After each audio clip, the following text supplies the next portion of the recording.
Les conditions météo règnent sur notre monde, apportant la vie, la mort et la destruction. Recule, bon sang, ça va aller. Oh, c'est pas vrai! Ils sont en train de se noyer! Découvrez des images encore plus fortes et incroyables. Avec des catastrophes naturelles meurtrières. C'était l'un des moments les plus terrifiants de ma vie. Avec des tremblements de terre effrayants. J'ai vu ma vie défiler sous mes yeux.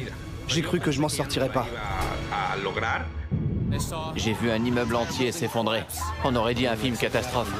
Et des éruptions volcaniques. Ça dépasse mes rêves les plus fous. Découvrez les images filmées par les témoins de ces catastrophes. On va mourir! On peut pas rester là! Éloignez-vous des fenêtres! Éloignez-vous, vite!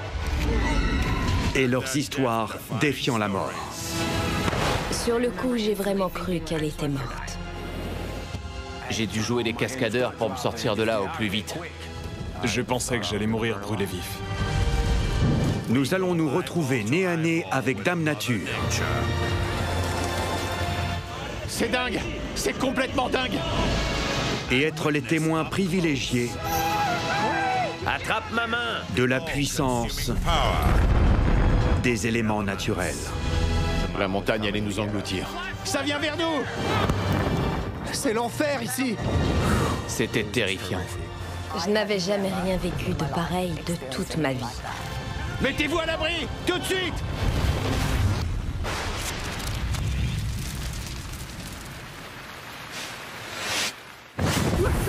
Dans cet épisode, deux tremblements de terre dévastateurs font des dégâts indescriptibles au Mexique. Beaucoup de monde crie. Les gens sont hystériques. C'est très effrayant.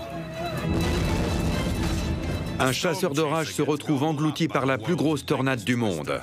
Je suis là, t'es où, toi? Pendant 4 minutes et 20 secondes, je me demande de quelle manière exactement je vais mourir.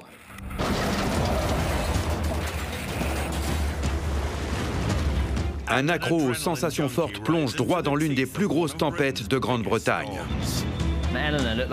La tempête Eleanor semblait s'intensifier à mesure qu'elle approchait.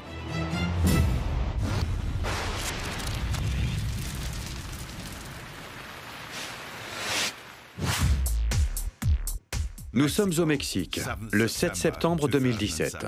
À Tuxtla Gutiérrez, le concours de beauté Miss Terre bat son plein. Le glamour et l'écologie y sont à l'honneur.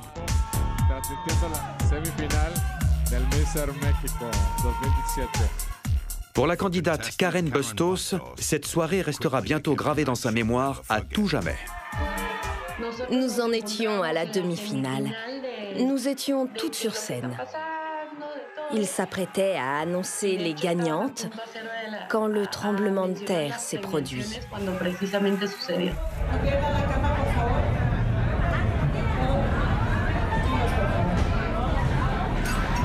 Un énorme séisme de magnitude 8,1 vient de frapper au large de la côte pacifique du Mexique.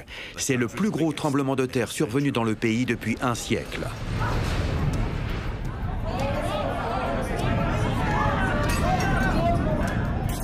La secousse était tellement forte que la fenêtre tremblait. J'ai ressenti un violent choc dans le dos. Tout s'est mis à bouger. Les verres se sont mis à tomber. Les éclairages aussi. Tout le monde pleurait. Les filles s'évanouissaient. C'était très impressionnant. On criait « Courez, courez, ça va s'effondrer !» Alors que l'immeuble où se trouve l'hôtel subit de fortes secousses, on ordonne aux reines de beauté d'évacuer immédiatement les lieux. Pour cela, il faut descendre les 9 étages. On a enlevé nos chaussures à talons. On a couru en tenant nos robes du mieux possible. Et on a essayé de descendre le plus vite possible.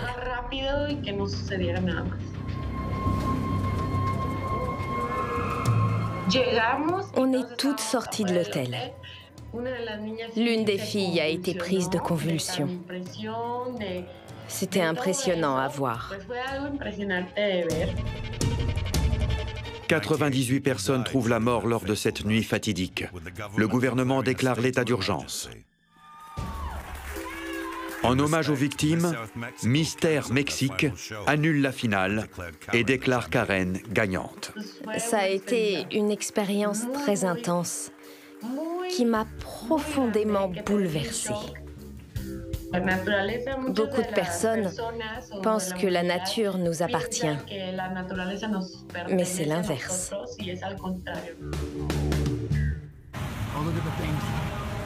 Alors que le Mexique sort à peine de cette catastrophe, 12 jours plus tard, 32 ans après le tremblement de terre tristement célèbre survenu à Mexico en 1985, qui a fait des milliers de victimes,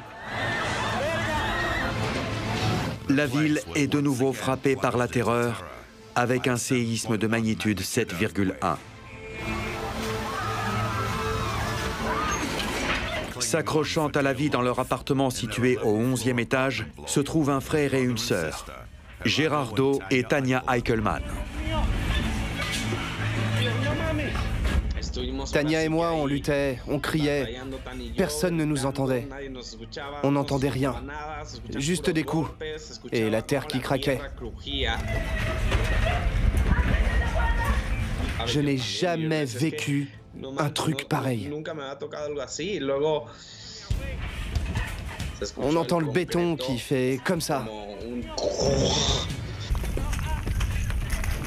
Comme si le mur se comprimait.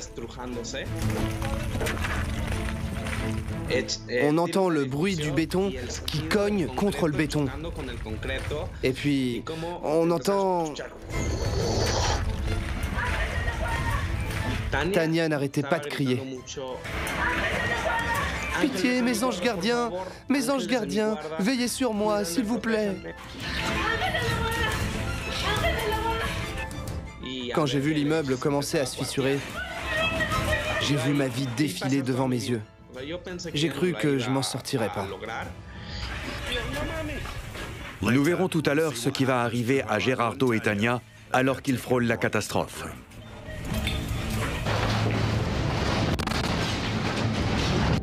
Nous verrons les dégâts colossaux causés par le séisme meurtrier à Mexico. Je sortais de la salle de sport et j'ai vu un immeuble entier s'effondrer. Et les secours qui s'activent sans relâche pour dégager de nombreuses victimes. Sortez-les de là, il y a des enfants à l'intérieur! Prisonnières sous des tonnes de gravats. Les pauvres enfants étaient en état de choc. Leurs cris me fendaient le cœur.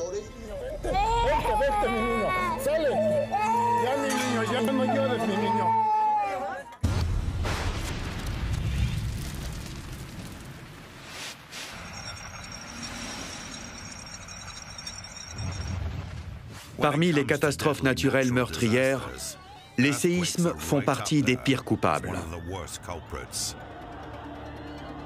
Ils font environ 8000 morts par an.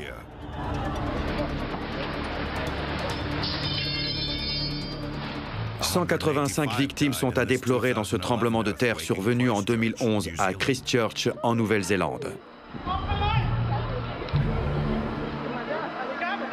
D'une magnitude de 6,3 sur l'échelle de Richter, la ligne de faille est peu profonde et relativement proche de la ville, causant des secousses extrêmement destructrices.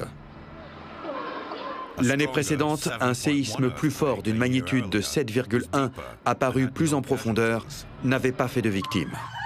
Calme-toi, chérie, du calme, du calme, du calme. Les tremblements de terre sont plus nombreux dans l'hémisphère nord que dans l'hémisphère sud. Mais le Chili, en Amérique du Sud, est particulièrement sujet au séisme puisqu'il est situé à la jonction de 3 plaques tectoniques.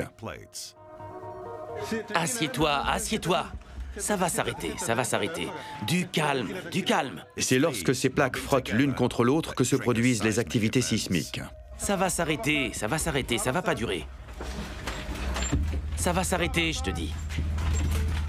En 2010, un énorme tremblement de terre de magnitude 8,8 a déplacé la ville de Concepción de 3 mètres vers l'ouest. Il a également légèrement raccourci la durée du jour en modifiant la rotation de la planète. Les postes frontières sont déjà stressants en soi.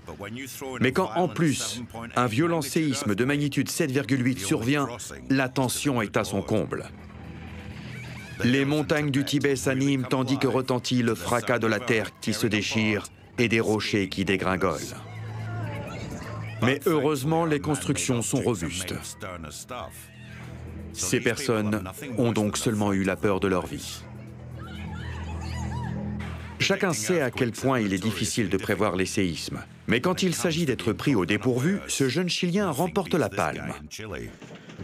Comme vous le voyez, je suis aux toilettes. Tout bouge. Il y a un tremblement de terre. Je suis aux toilettes en train de faire caca. Sa position précaire ne l'empêche pas de faire quelques commentaires. C'est normal au Chili. Vous allez aux toilettes et la terre gronde. Regardons le bon côté des choses. C'est un moyen efficace pour relâcher les intestins. C'est fini. Sur les grandes plaines plates, à proximité d'El Reno, en plein cœur de la Tornado Alley, la plus grosse tornade de tous les temps a frappé en 2013. Et il se trouve que le chasseur d'orage australien Daniel Shaw s'y est retrouvé piégé au beau milieu. Je chasse les orages aux États-Unis tous les ans, pendant 3 mois. Et le 31 mai 2013 devait être une journée ordinaire. À mesure que la journée s'écoulait, on savait que les conditions étaient réunies pour qu'une grosse tempête survienne. Ça souffle fort, ça va dégénérer. On va essayer de pas rester là. Elle était sur le point d'éclater, et quand elle a fini par arriver, elle est partie comme une fusée. La tornade d'El Reno, d'un diamètre de 4,2 km, est la tornade la plus large jamais enregistrée. Elle correspond à la largeur de Manhattan. Oh bon sang! La pluie qui l'entoure agit tel un linceul et la rend particulièrement dangereuse et extrêmement difficile à suivre. Elle est juste devant nous! J'ai appelé mon collègue, Greg Ansel, avec mon portable, et je suis parti chasser la tempête initiale. Puis elle s'est mise à évoluer, elle a grossi et elle a changé de dynamique. Au nuage mûr, les éléments caractéristiques de la tornade se trouvaient là où ils n'auraient pas dû être. Et au bout de plusieurs cycles, la tempête s'est transformée en une méga-tempête. Vite! Greg! La tornade d'El Reno était comme une bête à plusieurs têtes. On aurait dit qu'elle dansait dans les champs. Elle a pris la forme d'une tornade à multivortex presque immédiatement. Je confirme une tornade à multivortex, extrêmement dangereuse. Elle se dirige vers El Reno. Non seulement cette tornade est un horrible monstre à plusieurs têtes où se forment de nombreux entonnoirs, mais elle est également imprévisible et change obstinément de direction. Je savais que la tempête se trouvait au sud par rapport à moi. On connaissait sa vitesse et sa direction. Elle se dirige vers le sud. Bon sang! On ne se doutait absolument pas que la tempête nous avait dépassés. Elle avait brusquement changé de trajectoire. Elle se dirigeait vers le nord et attendait qu'on file droit sur elle. Je suis là, t'es où toi? Il y a beaucoup de vent ici. Alors que nous roulions droit vers elle, nous courions à notre perte. La méga-tornade a posé son piège maléfique. Le pauvre Daniel, qui ne se doute de rien, s'apprête à avoir le choc de sa vie.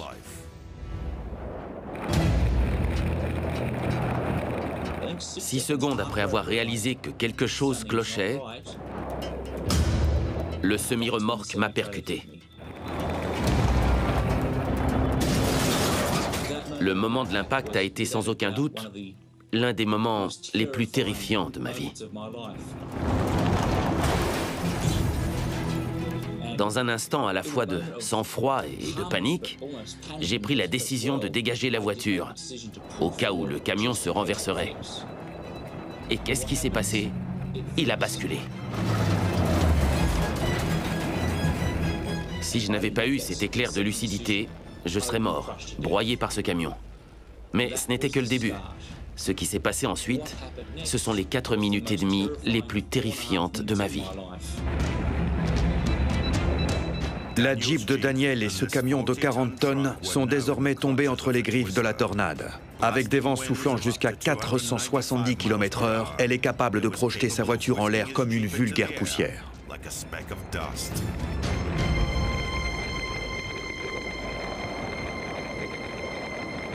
J'avais l'impression d'être dans un lave-vaisselle. La vitesse du vent à l'intérieur de cette tornade était incroyable. Je n'avais jamais connu ça. Alors je me suis dit, attends que ça passe, reste calme, elle va bientôt partir. Elle se tenait juste au-dessus de moi. Elle n'avait pas l'intention du tout de partir. Pendant 4 minutes et 20 secondes, je me suis demandé de quelle manière exactement j'allais mourir.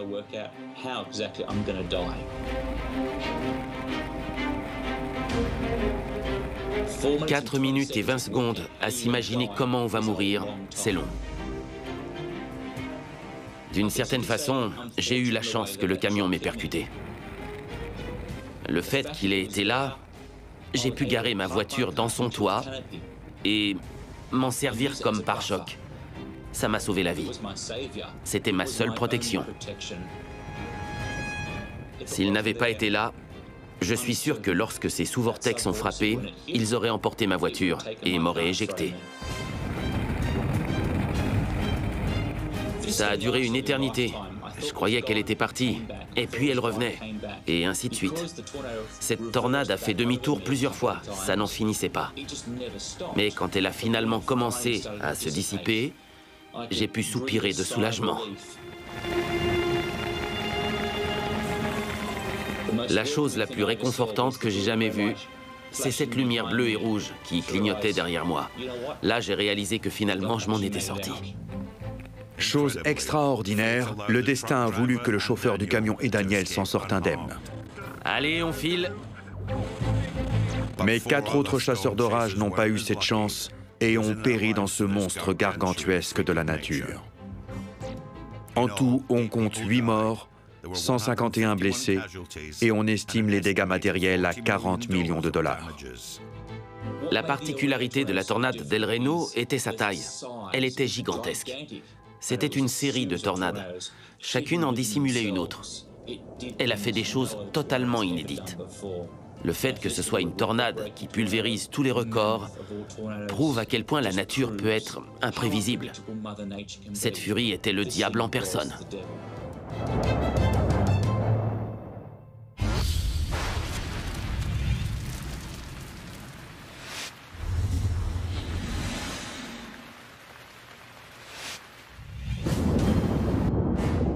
Quand notre puissante Dame Nature décharge sa fureur, nous, simples mortels, réagissons de différentes façons. Ça, c'est un ouragan! Ce facteur de Pennsylvanie n'a pas l'intention de laisser un violent orage entraver sa tournée.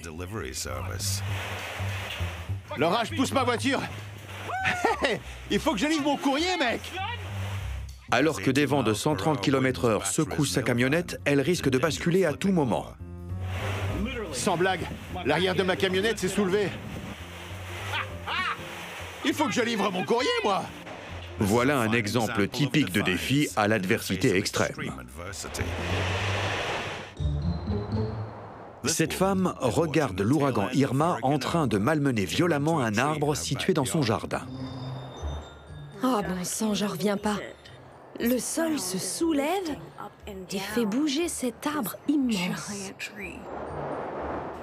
Bon sang! C'est pas vrai! C'est terrifiant. Vous voyez ça? Voilà un cas classique de réaction disproportionnée. Je crois que je vais pleurer. C'est pas vrai. Pitié. Même sa fille est d'accord. C'est pas si terrible que ça. Chut.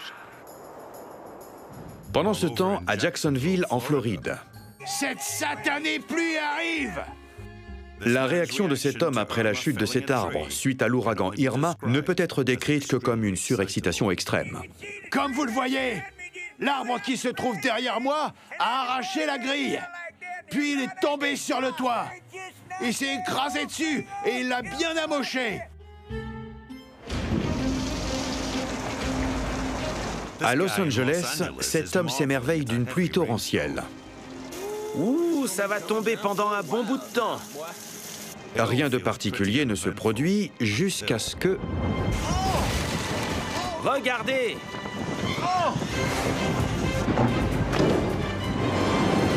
Le moins que l'on puisse dire, c'est qu'il est stupéfait. La violence de cette tornade lui a ôté la faculté de parole.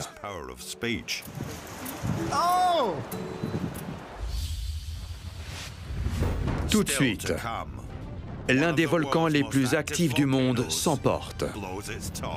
Mon copain courait, et je me suis mis à courir aussi. Et un kitesurfer de l'extrême s'aventure dans une forte tempête. C'est comme un combat qu'on livre, comme si on luttait contre cette tempête.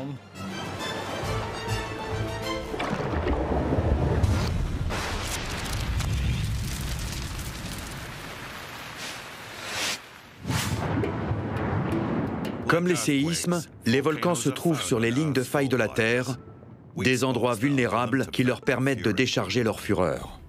Au Guatemala, en Amérique centrale, la faille de Motagua a engendré 29 de ces monstres terribles. C'est la destination idéale pour Steve Rice, globe-trotter aventurier néo-zélandais. Si vous allez dans une destination délirante, vous rencontrez des voyageurs plus intéressants et plus déments. Tout le monde me dit « Faut que t'ailles au Guatemala ». Alors j'ai pensé que ce serait peut-être bien d'aller faire un tour là-bas. Et j'ai regardé des vidéos et j'ai vu ce type perché au bord de ce volcan. Du coup, je me suis dit « Je vais faire la même chose ». Le volcan sur lequel Steve a jeté son dévolu est le Santiaguito, réputé pour ses éruptions qui surviennent avec la précision d'une horloge.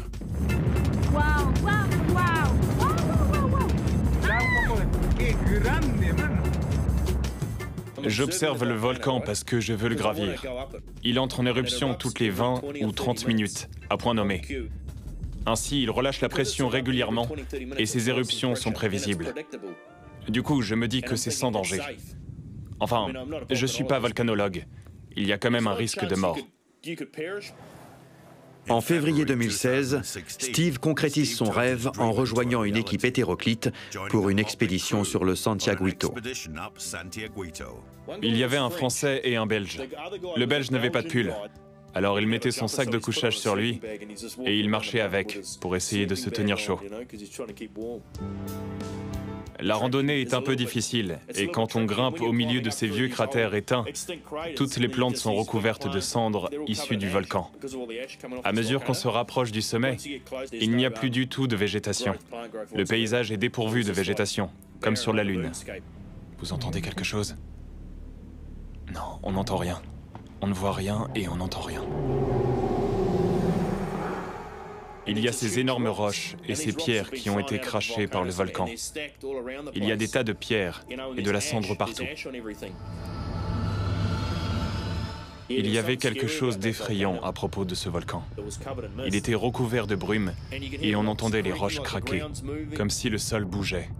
On a campé ici le soir et on entendait la montagne gronder. Ce soir-là, tel un géant grincheux souffrant d'indigestion, le volcan se met à vomir, donnant ainsi un aperçu à Steve de sa puissance impressionnante. Wow, je le sentais venir. J'ai contacté ma famille et je leur ai dit, si je meurs, je vous lègue mon camion. J'ai vraiment cru que je risquais de mourir. Le lendemain matin, alors que Steve se rapproche du sommet du cratère, les signes montrant qu'il s'agit d'un volcan hautement lunatique deviennent de plus en plus alarmants. Sur la montagne, il y a des cheminées partout et de la fumée qui sort. C'est la seule fois où j'étais stressé. Le sol pouvait exploser sous mes pieds.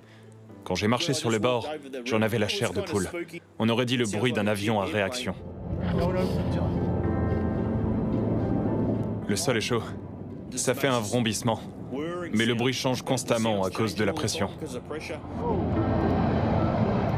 Alors que Steve regarde dans ce cratère bouillonnant, j'ai peur, mais en même temps je suis excité. Santiaguito se réveille soudainement.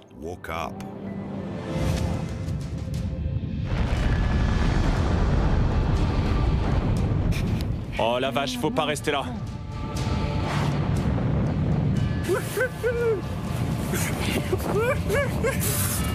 Je me souviens que ça s'est passé très vite. Le nuage de cendres a jailli très haut. Il était énorme.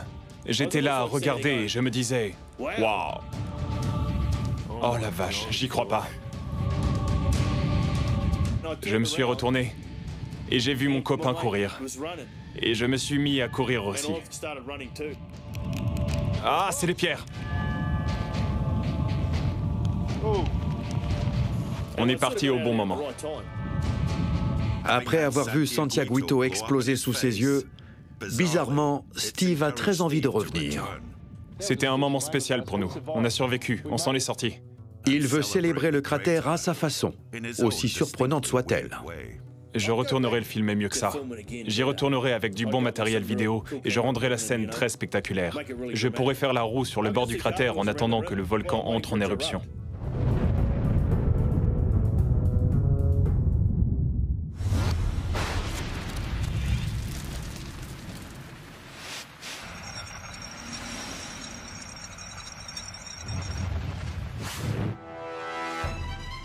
Nous savons tous que l'une des substances dangereuses produites par les volcans est la lave, une roche en fusion surchauffée. Quelque part sous cet arc-en-ciel, à Hawaï, l'un des endroits de la planète où l'activité volcanique est la plus importante, cette rivière féroce suinte d'un tunnel de lave. La couleur orange vif indique des températures de plus de 1000 degrés, alors que le rouge foncé correspond à des températures comparativement plus froides, de l'ordre de 700 degrés. Mais même cette lave plus foncée détruit tout sur son passage. Pourtant, sous cet arc-en-ciel aux couleurs éclatantes, le spectacle est incroyablement magnifique. Quand cette roche en fusion surchauffée rencontre de l'eau froide, l'effet est spectaculaire. Hawaï étant un archipel au milieu du Pacifique, cette vision n'est pas rare.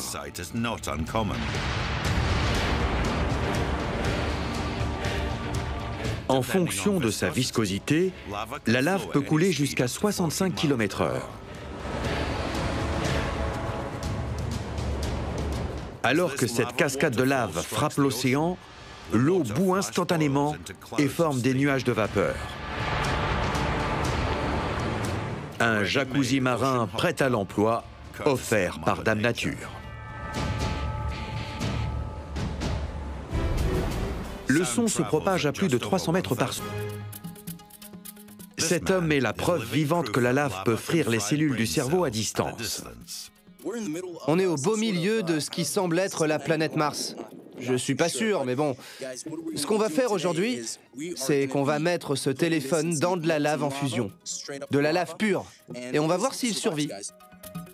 Vous avez bien entendu. Il est curieux de voir si son très onéreux smartphone va résister à la lave qui fait 1000 degrés. On va voir ce qui va se passer. Eh bien, je peux vous le dire tout de suite, il ne résistera pas. Ça n'a pas manqué. En quelques secondes, il est grillé. Il brûle. Oh, il est en feu! Il brûle! Bon, je crois que c'en est terminé pour lui, les amis. Sans commentaire. Ah, voyons voir la batterie. C'est chaud, ce truc.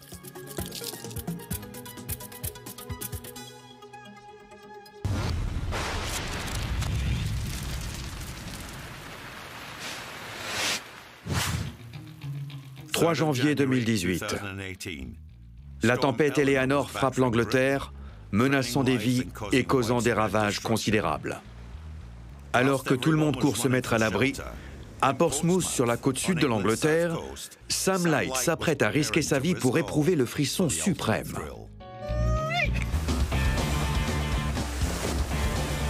Je fais du kitesurf depuis 14 ans. Je suis professionnel depuis 10 ans. Je me qualifierais de chasseur d'orage parce que je guette les tempêtes qui se préparent dans l'Atlantique et qui se dirigent vers l'Angleterre. Et je m'arrange pour être là et faire du kitesurf quand elles arrivent.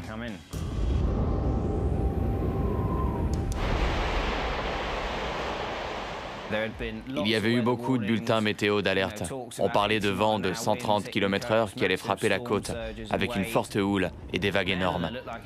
La tempête Eleanor semblait s'intensifier à mesure qu'elle approchait. Et ça me procurait un mélange d'appréhension et d'excitation. Alors que Sam se prépare à partir pour Hayling Island, un spot prisé de kitesurf, les conditions sont pires que celles annoncées, avec des vagues hautes de 1,80 m et des rafales allant jusqu'à 160 km/h. Il y a une certaine fenêtre où les conditions sont idéales pour surfer. En général, en cas de vent fort et de tempête, on a de grosses vagues à marée haute. Et moi, je cherche à surfer sur des vagues toujours plus grosses et par des vents toujours plus forts, pile au bord de la limite.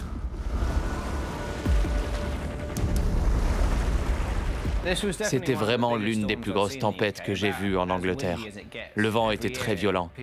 Chaque année, il y a des gens qui repoussent les limites de plus en plus, et certains poussent les limites un peu trop loin. 2 personnes ont dû être plongées dans un coma artificiel pendant 1 semaine parce qu'elles ont heurté l'eau tellement fort qu'elles ont perdu connaissance, et leurs poumons étaient tellement remplis d'eau qu'elles étaient à 2 doigts de mourir. Ça m'a vraiment fait prendre conscience du danger. Alors que Sam atteint Hayling Island, l'endroit est désert.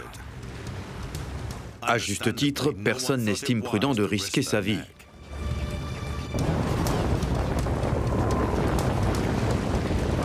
Il y avait d'énormes vagues qui s'écrasaient sur la plage. On pouvait à peine marcher sur la plage, alors encore moins faire du kitesurf. Les gens vous prennent pour un fou. Les vents étaient très forts et il y avait des rafales. Alors c'était au petit bonheur la chance pour être synchro avec le vent et les vagues.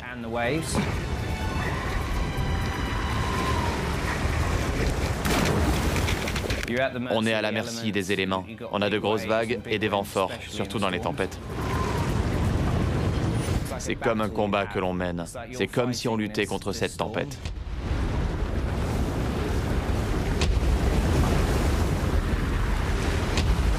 Quand il y a une tempête comme ça, le vent est très cyclonique. Et il y a de grosses variations entre les rafales et les accalmies. Ça va de 55 km/h à 110 km/h, ce qui a une énorme incidence sur le kite. On peut se retrouver brusquement tiré sur la plage. Ou alors le kite peut soudain retomber. Il y a d'énormes variations, alors il faut être extrêmement prudent. Mais les rafales et les vents soufflant en tempête ne constituent pas le plus gros danger. Comme nous sommes en plein hiver, la moindre mésaventure dans une eau à 7 degrés Celsius peut engendrer le cycle fatal de l'hyperventilation puis de l'hypothermie en l'espace de quelques minutes. Dans la tempête Eleanor, la température de l'eau était le paramètre le plus dangereux d'après moi. Parce que si quelque chose cassait, avec toutes les vagues qu'il y avait, je n'aurais pas pu nager pour regagner la plage. Alors je veillais à rester assez près de la plage. Je faisais mes sauts, mais du coup, c'était tout aussi dangereux parce que sauter près de la plage était aussi risqué. Il fallait pas que j'atterrisse sur la plage. Il fallait trouver le juste milieu. Rester dans cette zone plus sûre représente un défi éprouvant supplémentaire. En effet, cela signifie qu'il faut affronter les brisants en bordure de littoral. On a enregistré des vagues d'environ 2 mètres. C'est à peu près la hauteur qu'on a constatée ici. Il y a tout un tas de différents paramètres qui peuvent mal tourner. Les vagues, le vent, les rafales, la maîtrise du kite. Si un truc va de travers, l'eau se métamorphose en béton. Et quand on tombe de 20 mètres de haut, à partir du moment où on perd connaissance, on a de faibles chances de survie.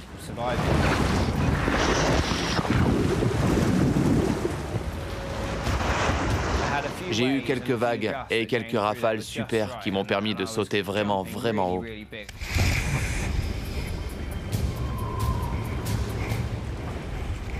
Mais à un moment, j'ai pris le haut de la vague et la lèvre s'est mise à déferler et m'a envoyé beaucoup plus haut que d'habitude. Il a fallu que je reprenne le contrôle dans les airs, mais ça ne m'a pas empêché d'atterrir brutalement sur l'eau.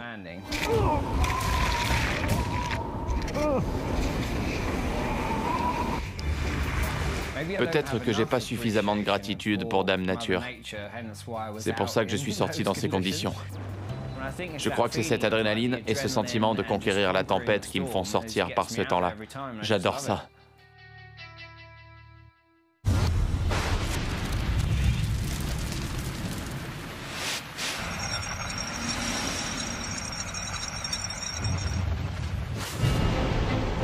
Quand des coups de vent rencontrent nos océans sauvages, les choses peuvent très vite dégénérer. Ce ferry circulant sur la frontière américano-canadienne se ferait un passage dans d'immenses vagues mouchetées de blanc.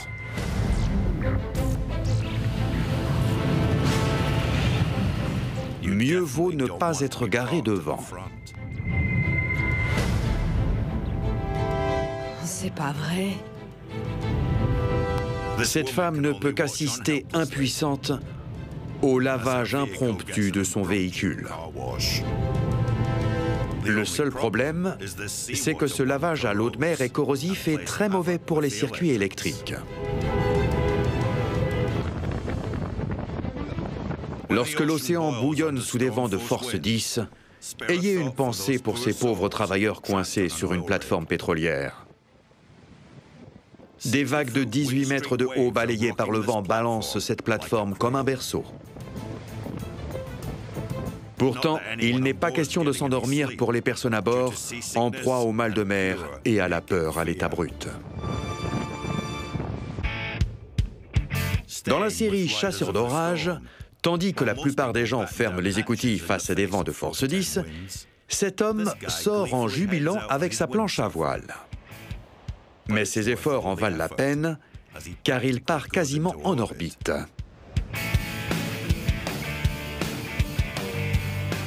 Ces sauts vertigineux l'envoient au 7e ciel. Mais retomber d'aussi haut peut faire très mal. Ce kayakiste s'en va pagayer par une journée où le temps s'annonce menaçant. Et évidemment, un éclair en zigzag confirme un dangereux orage. À 4 km du rivage, il doit pagayer pour sauver sa peau.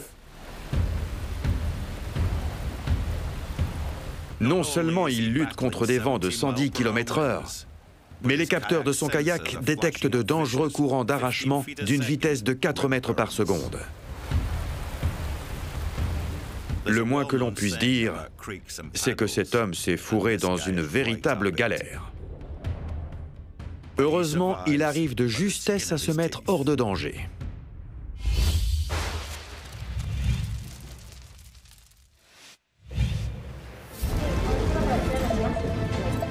Tout à l'heure, nous avons vu comment, en 2017, 2 séismes dramatiques ont frappé le Mexique à quelques jours d'intervalle. Bien que le deuxième soit plus faible, c'est-à-dire à 7,1 sur l'échelle de Richter, il est beaucoup plus meurtrier, car son épicentre se trouve juste en périphérie de Mexico, l'une des plus grandes conurbations du monde.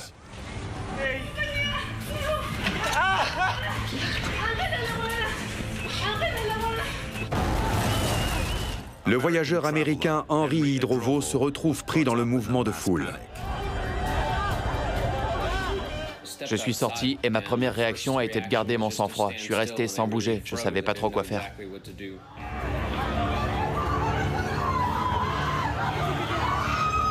Je me trouve dans le quartier de Condesa, à Mexico. Je venais de sortir de la salle de sport et j'ai vu un immeuble entier s'effondrer, là, juste devant moi.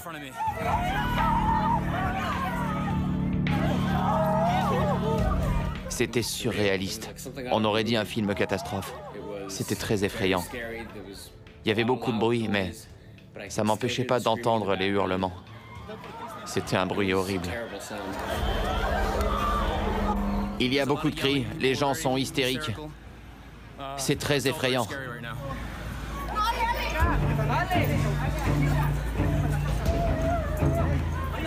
Les gens montrent les immeubles du doigt et ils essaient de s'enfuir.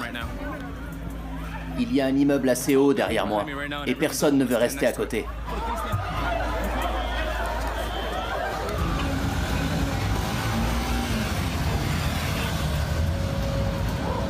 Après m'être assuré que j'étais dans un coin sûr, la première chose qui m'a traversé l'esprit, c'est peut-être que je peux faire quelque chose pour aider.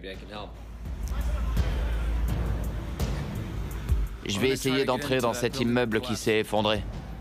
Peut-être que je peux aider.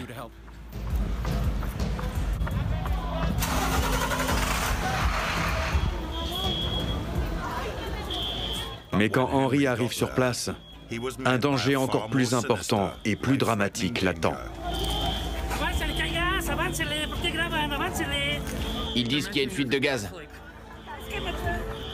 Les canalisations de gaz ne sont pas enterrées. La plupart se trouvent au-dessus du sol. Alors c'est pour ça que les risques de fuite de gaz sont plus importantes là-bas. Il y a plein de fumée nocive qui vient par là. Tout le monde s'en va. C'était le véritable chaos. Les gens couraient dans la rue, certains à gauche, d'autres à droite. C'était la panique générale. À quelques pâtés de maisons d'ici, une urgence encore plus alarmante vient de surgir. Une école s'est effondrée avec des élèves et des instituteurs à l'intérieur, dans une scène que les témoins pourraient qualifier d'insoutenable. Roberto Torres, bénévole pour des associations humanitaires, est l'un des premiers à arriver sur les lieux. J'ai entendu ce bruit horrible d'un immeuble qui s'effondrait. Et j'ai vu le nuage de poussière. Soudain, j'ai entendu une explosion, comme si le gaz sortait à haute pression. Alors je me suis mis à crier comme un fou. Il y a une fuite de gaz! Partez! Restez pas là! Il y a une fuite de gaz! Il faut évacuer!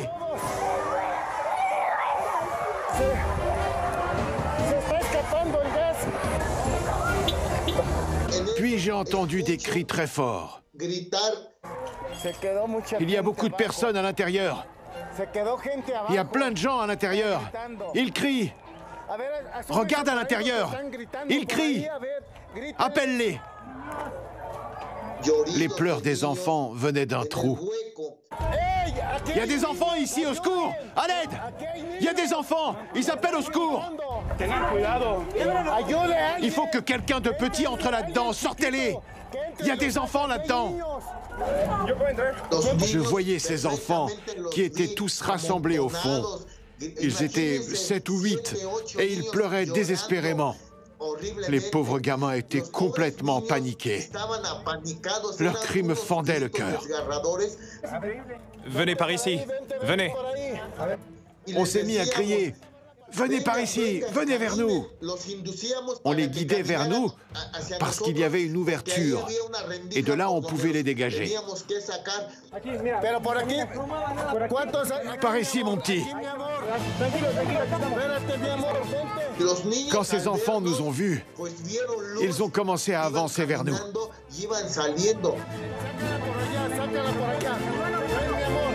Viens là, ma petite. Ne pleure pas. Ne pleure pas. Quand j'ai vu qu'on avait sorti 6 ou 7 enfants, Il y en a encore à l'intérieur. j'ai vu l'instituteur paniquer parce qu'il y avait encore 2 enfants piégés. Alors que Roberto se démène pour trouver un moyen de dégager les 2 écoliers,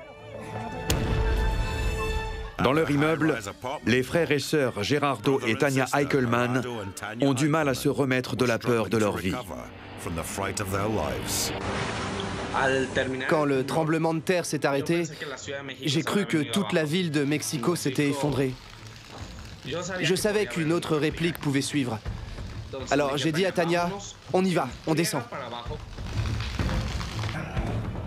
En descendant, on voyait qu'il y avait des dégâts différents à chaque étage.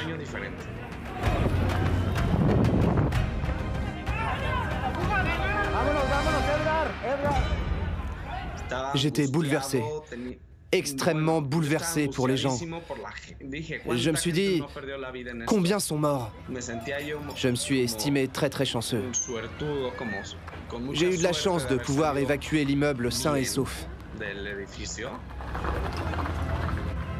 Ce sont des émotions que je ne veux plus jamais revivre. Elles étaient trop fortes et elles m'ont profondément marqué. Pendant ce temps-là, à l'école effondrée, l'un des écoliers piégés a été sauvé. Mais l'autre reste coincé et il est incapable de bouger. Quand j'ai vu que personne n'allait à l'intérieur, ne sachant plus que faire, j'ai sauté et j'ai demandé à un homme de tenir mon téléphone. Je suis entré dans le trou et j'ai rampé, comme un militaire.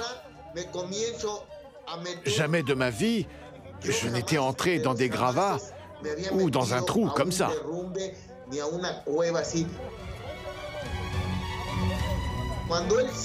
Quand il a senti ma main, il est venu vers moi.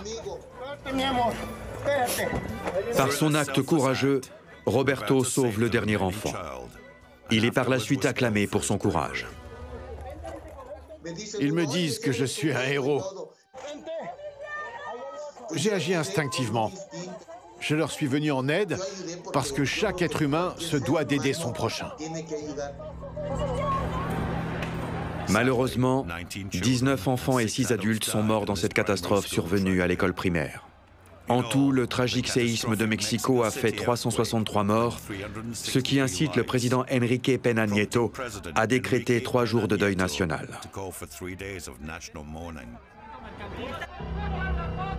C'est l'un des chapitres les plus bouleversants de l'histoire du pays et qui reste toujours éprouvant pour des personnes comme Roberto Miranda. Les enfants sont morts. Et franchement, ça m'a tué aussi. À chaque fois que je vais au bureau, je vois les mères de famille à genoux, en train de prier pour leurs enfants. Tous les jours, ça me fait mal de voir ces parents. La douleur est toujours là.